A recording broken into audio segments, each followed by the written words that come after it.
one that you really liked was this one. It was incredible to see your reaction to your husband's reaction. I think this should be a series where spouses watch something that moves their spouse and react to it. It could bring us all closer and understand each other better and make us better people because of it. Yeah, and I agree. Um, when I brought it up to her, it's kind of like, oh, so you want to piggyback off my crowd of people? And I'm like, no, no, no, no, no. I just think it's a great idea, like, Did I say that? no, but this Oh. is what I feel like. Okay. Dude, like, So it seriously. wasn't the reality. It was just. You're going to make me show my true colors on here. Um, um, so, yeah, she interrupted me, and now I forgot my train of thought. What was I saying? Piggyback off your.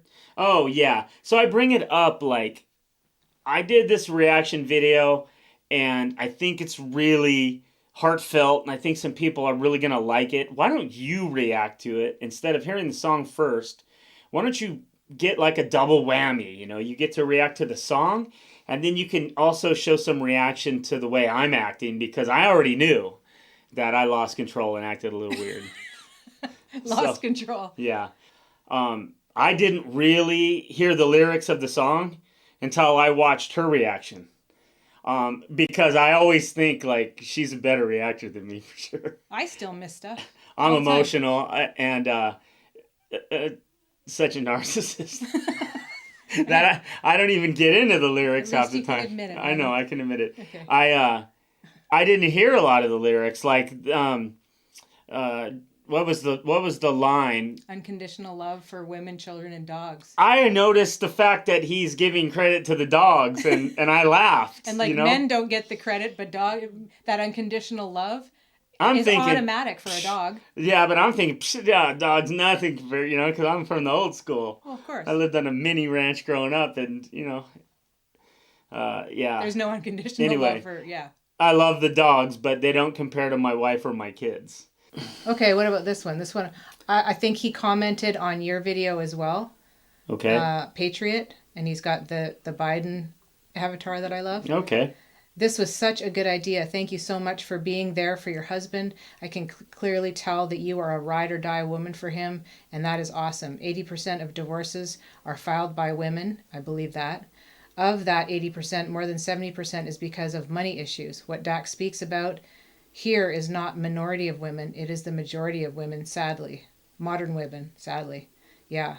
The radicalization of the feminist movement is a massive culprit. Also, the welfare state that incentivizes women to raise children alone without the father in the home. Thankfully, I have an amazing mother and father who raised me right.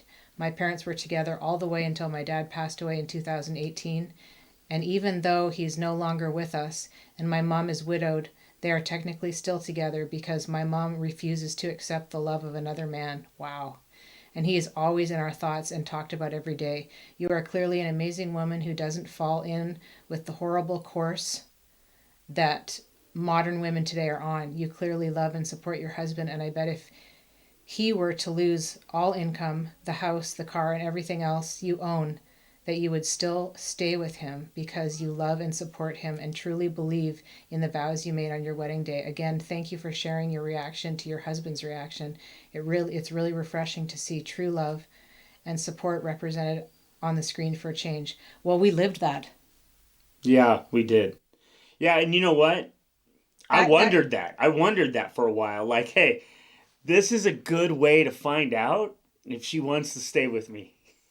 ooh, we could get into some I stories. looked at that like that was kind of a plus almost for that time. However, we had kids. We had kids, so Mm, it's a little bit a different, little because different. But yeah, this comment is so on point to me, and this one really stood out to me because we did lose everything. yeah, Like we did. we went from living pretty well to having We nothing. lost two properties out in California, one with 30 acres and one with 5 acres. So Yeah, we were doing pretty well, but we got down to nothing. yeah. So let's see, what else did he say there? That his Just I mean, when I met Mrs. Realistic, she wasn't full conservative. mm-mm. Um, I was conservative And about certain things, you were but definitely not conservative about marriage or traditional at all when I met you. well, I was still a stay-at-home mom with my first two kids. A stay-at-home mom, yeah, but you're very different You learn now. more with age, and I have definitely learned more with age Yeah, and being with you because you're a pain in the ass. I think I was raised in a way um, Two totally different upbringings too. where my mom and dad were together 24/7, and I think my mom was a little strict with my father because she knew he would veer off, and I think she kind of almost wore the pants in the family.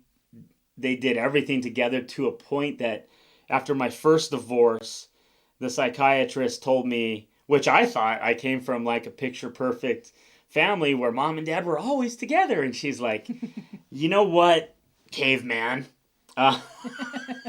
Uh, your upbringing's not that normal. And Nuh-uh. I don't think that's much of a benefit to you and future relationships. So, when I heard that, I really awakened to That relationship was super codependent. a lot of problems I was probably going to have Yeah. in the future. So I decided to be really upfront about who I was and what I expected, and I learned through counseling that I can't control what you do, Yeah. but I control whether or not I stay with you, and to explain it that way. And so I always did. And I remember at a point you took it like, but you're making me do it. No, I'm not making. And Well, no, you I were. remember us arguing There about was that. my argument was you're not giving me another choice. I'm not giving you another choice. So in a way, it's like coercion. Yeah, That's the way I felt. yeah. And in my world, that's the way it was. Yeah. It was. Well, you had never had to be totally selfless Yeah, because we didn't have kids yet at that point. yeah. So once It was my way or the highway. Yeah. It really was. Yeah. And I mean, we were never. It took us a long time. Reading all the comments on my page about relationships and guys that are talking about how effed up their situation is now, and some of them are just, I mean, they're just heartbreaking stories where guys like divorce, he doesn't have the kids, he's paying alimony, child support, and the woman's not even using the money she gets from him to buy or to rent a 2-bedroom or 3-bedroom or whatever apartment to a single bedroom because she's planning the lifestyle of Living her best life. yeah, and not really planning to be a good mom potentially. Yeah. And I think that's the biggest nightmare. I think to anybody hearing my voice right now, your biggest decision is don't put your dingling anywhere around someone you wouldn't want to have kids with, even for fun. And I mean, I did. Man, are you lucky you didn't have kids? I did too much of that, and I did it with some people that, thank God, I don't have any children with because it would cause drama for the rest of my life. So you think about it when you're out partying. It's kind of like you planning a designated driver. You might need to have that cockblocker girlfriend with you. I mean, maybe bring your mom. Bring your mom to the bar with you? Honey, not that one. Not that one. I don't know, but that can really cause some drama in your life. And I will say this, like guys, compared to what you're seeing between Mrs. Realistic and I now, it wasn't like that before. Oh, we've been through We some had stuff. fights. There was a while where she thought I was abusive. You thought I was abusive. Emotionally, yeah. Well, you even had... What's happening to my headrest back here? You got a janky headrest. That comes from childhood trauma, right? Yeah. And that's what Dax talked about in his video about generational curse and reliving that childhood trauma. Can I tell a story? You love to tell stories, yeah. So her and I, in the beginning, we lived on one of the properties that we lived on. We stayed on full time was 5 acres on the top of a mountain out in California. So it was like a lot of tall sagebrush and big boulders on the property. And we'd get into an argument or something like this, and then she'd disappear. But she didn't have a car. She's Canadian. Didn't really have the license. I don't know if you. I guess you did drive kind of at the Well, I time. did drive, but it's not But like the I was gate was gonna. locked. Yeah, You know, it would it's have been a big it's thing. out in the boonies, kind of. Yeah. And she would hide in the rocks. So, but she wouldn't. Obviously, she's hiding, so she's not telling me. Because I didn't want to talk to you. She didn't want to talk to me, and I'm a talker. As if nobody could tell. Yeah. So I want to talk it out. I want to like, let's sit in front of the situation right now and let's hash it out. And then I couldn't find her. I'm talking, I'm losing it. And I had a skip loader at the time, and I would get in that thing, 4-wheel drive, and just be bonzing through these bushes all over this property looking for her. And then find her tucked up under some sagebrush behind a boulder crying. And it's like, But you know what the issue is that you like to talk about it right away. I do. I need time to like cool off. I gotta like have time to like recenter myself.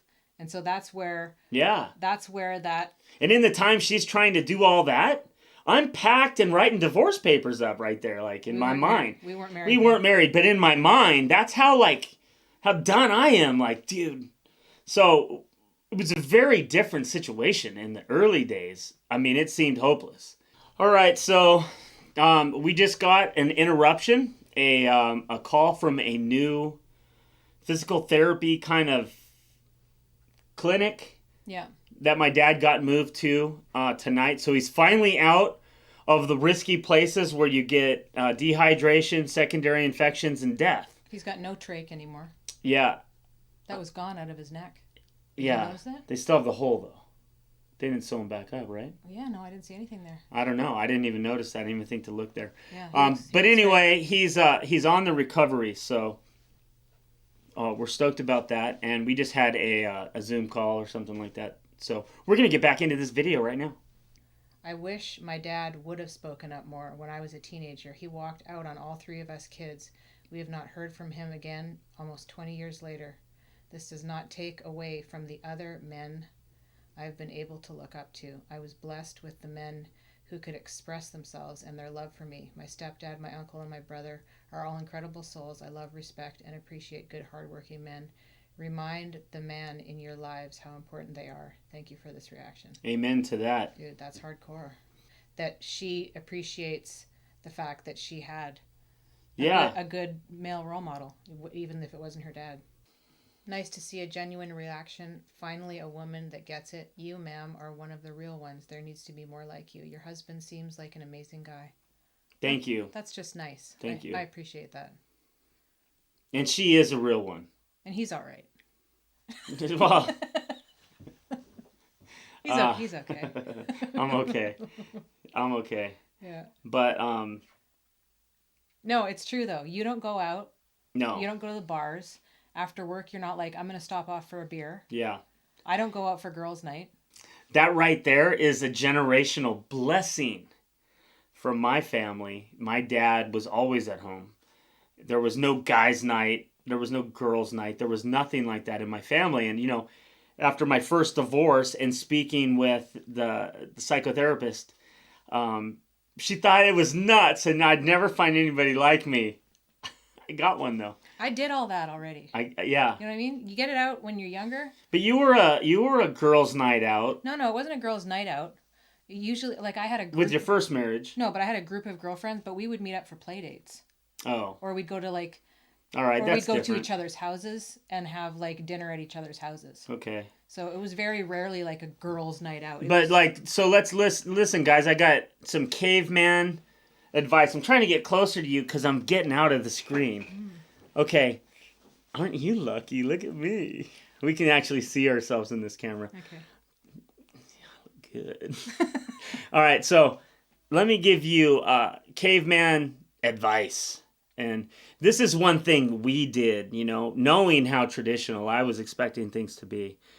We had a talk early on, and I said, look, this is an expectation for me in a marriage that you don't do girls' night out, and I don't do guys' night out as far as going to a bar or a nightclub, you know, closing it down, coming home after midnight, that kind of thing. I don't do that stuff at all. But if I did have a friend come to town, like if 2A Bear cruised out here and we were going to go get a beer or a couple of beers or something like that, my wife's not going to care about something like that. But if we're coming home at 2 in the morning, Yeah, if you're going out at dinner time. yeah, like if we're going to the Stampede, I don't know what the bar out here is everybody goes to, but The Stampede. Did you just make that up? well, there was one back in Temecula. Oh. Yeah, that was the one I went to jail that night. Then don't go to one of those. That's another story. Caveman's gonna do story time on my channel. We've decided. I told you. I think it should be called Story Time with Caveman. I've got some crazy stories, Yeah. and I think a few of you will like 5. But okay, so my relationship advice was, this is my expectation, and I'm not going to be married to somebody that sees it different, because in my thinking, well, look at what happened with your first marriage. it's too risky. Yeah. When that happens, it's too risky because alcohol's involved, and on both sides though. Guys at bars, you can't trust that. And you know what? I was a player, and I can't tell you how many times a married woman was on the other side of the caveman. Mm-hmm. Too many times. Too many times for me to trust it. So I think, the foundation you lay in the beginning of the relationship, or what you set up for yourself, is having those conversations before you have kids. So many women, at least from my experience, so many women are not honest. They turn themselves to be whatever they think you want them to be. And then once you're married, you find out who that person is. And it's like, whoa, dude, who are you? So women, you need to start being honest. Stop doing that shit. Be you, be real. Let's let guys know who you are so we can dump you sooner. I mean, they're breaking hearts out there. But you know what? A lot of you guys are doing it too. Well, let's be real. And I've said this to somebody in the comments. There's all these girls out there who are doing OnlyFans. They're all like, yeah, I'm a 10. And you see these podcasts and the guy will go, well, if you're a 10, then why are you not fighting off modeling agencies, and why are you not in Cosmopolitan? And let's face it, nobody's a 10 unless you're making buku bucks modeling or something, right? Yeah. But then they expect, and these women are average at best, which I would also consider myself pretty average. Yeah. But they expect. I wouldn't. Give me a break. Trust me, ladies, below this face, it falls apart real fast. And the beard? That's why we only film from here. The beard's hiding the double chin. So, that's legit. It's legit. It happens as you age. But anyway, they expect a man to be a multimillionaire, or at least 6-figure. Yeah. Over 6 feet tall. Yada, yada, yada. Yeah. And it's what do they bring to the table? Yeah. They're oh, well, he'd have me. They'd be lucky to have me. And then, so men fall for this. Yeah. And then what do you have after those looks fade? Yeah. There's nothing in here. I'd like to say, though, that I think a traditional marriage, people think that the woman has no say.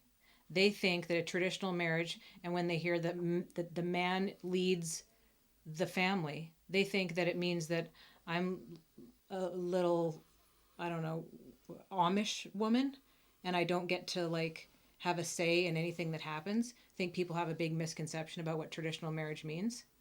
But I think it works the best for raising children, and I think that it still has to be communication. It doesn't mean that the guy comes home, lays down the law, and the woman just nods and smiles. No, you have to respect what her wishes are. Yeah. We were having a discussion the other day, and I remember a specific time, and this is probably only a couple of years ago, where I started to get dominant with her, but in a just vocally about something, no, we're not doing it that way. And I don't remember what it was either. I don't remember what it was, but where she put up no fuss. And I remember, ding, it was like a tuning fork went off, and it's that was it. That was it. She's no longer going to do battle against you. And and I think, guys, I think there's a certain point when a woman recognizes in you that you're worthy of that position, you know? And there's a certain time where you need to let, and for the woman too, where you need to speak up and be like, I'm not taking this anymore. Yeah. If something's bothering you, do not push that shit under the rug. Discuss it. Yeah. We talk about everything, and I will talk your ear off. So sometimes she probably agrees just to get me to shut up. But we talk about everything. And if there's a problem, like, maybe you'll want to edit this out, but maybe you'll be okay with leaving it. Same thing happens, like, the other day, we were having the same conversation, because honestly, doing this video and answering these comments have brought us into a lot of conversations about our marriage and about some of the things that we went through, and really was kind of the reason we wanted to sit here and do this video together. But I remember another time when she wouldn't take ownership for her fuck up. Yeah. She would beat around the bush. She would deflect. She would come at me from another angle, and I'd be like, look, don't talk about my reaction to what you did without accepting the guilt, or, what's the word I want to look for? The fault. The fault in what you did. And I finally, I just said, fuck no, you'll never do this to me again.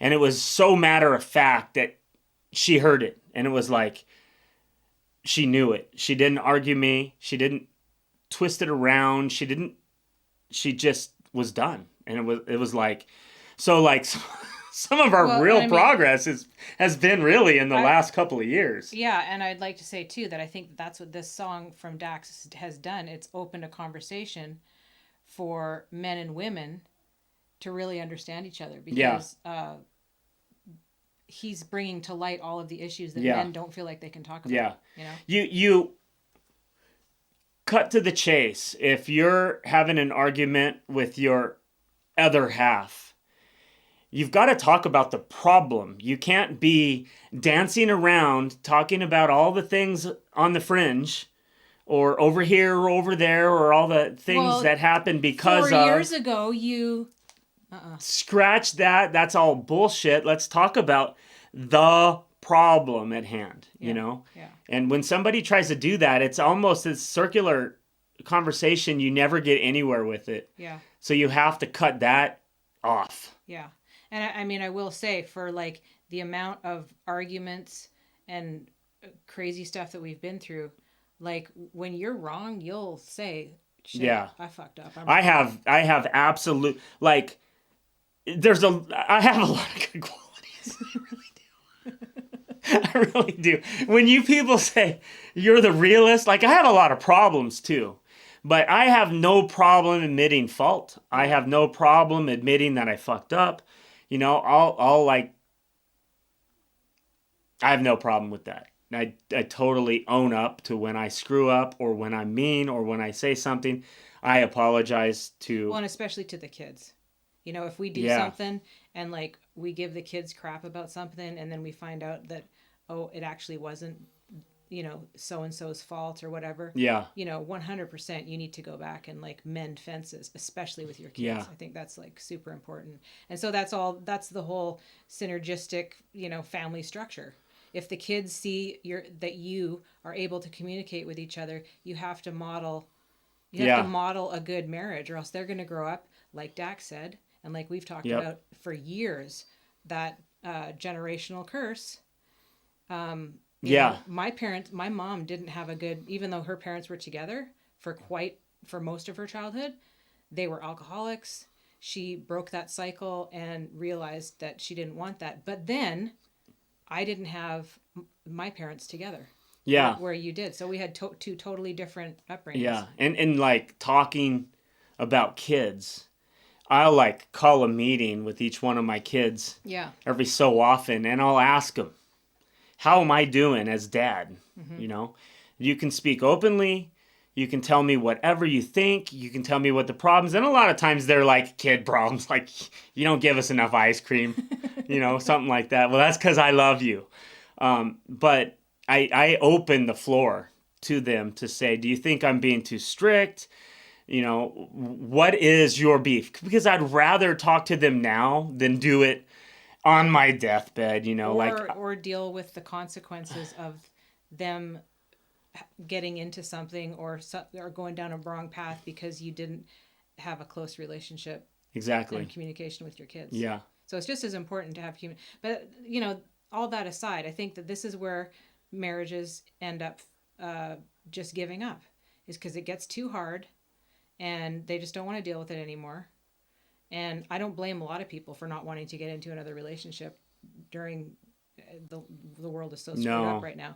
But and if you're a person who's really wanting that traditional type of marriage, you need to be that person too. I remember expect you're going to meet him at the bar.